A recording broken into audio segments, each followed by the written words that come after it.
machine. And this is the one basket that you have that doesn't have holes in it. That might trip you out at first, but that's actually what we want. Go ahead and slap that in place. You then have this detergent nearby. And you have your scrubby brush. So the scrubby brush has a little spoon at the end. You can actually just use a little bit of that. A little goes a long way with this stuff. It really does. Like one jar of this should last like at least a few months. Okay, so before I lock that in the machine, I'm gonna do this real quick. I'm just gonna get a quick rinse, give a quick scrub, and that'll get rid of most of the coffee grounds for us. We've got our detergent in place. You then lock that in. We're gonna go to manual mode, let it charge for 10 seconds. What's happening right now is the water is charging the suds, pressurizing, and then when we release it, there's actually some soap that's running back through those valves, keeping the machine nice and clean as we work with it. There's oils and a little bit of coffee that kind of build up as you use it.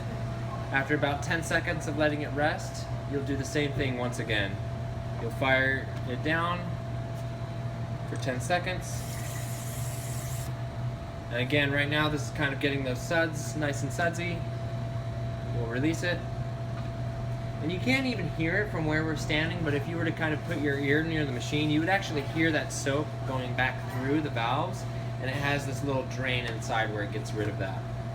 So we're gonna do this one more time. Lock it on down.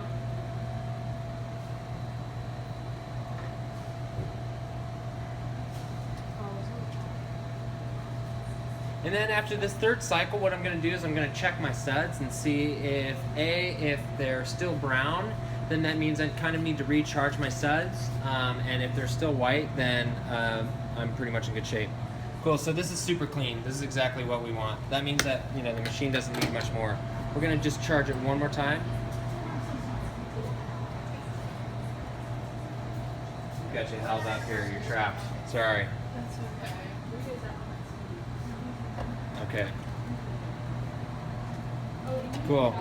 So now that the suds have basically started to wash away and they're not quite as white, you'll just go ahead and get rid of those.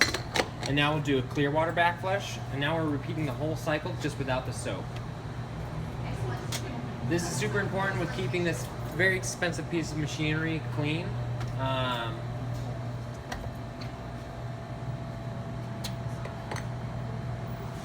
We then have what's called burping the machine. So this is kind of weird actually. You're gonna grab at your cloth that you have nearby,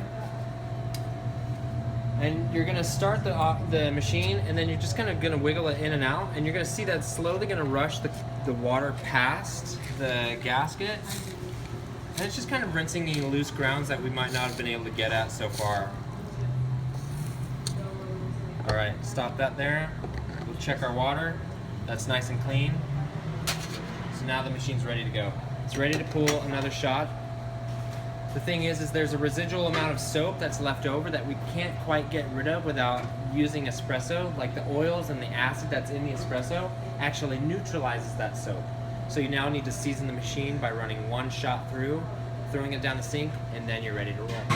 So you'll do that every time you need to clean the machine at the end of the day. Okay. Just Cool. one shot of espresso? Just one. Okay. Yeah, that's all it takes. Cool. That's all there is to it. And then we put this, the blind basket, and the detergent back where they came from in their little toolbox.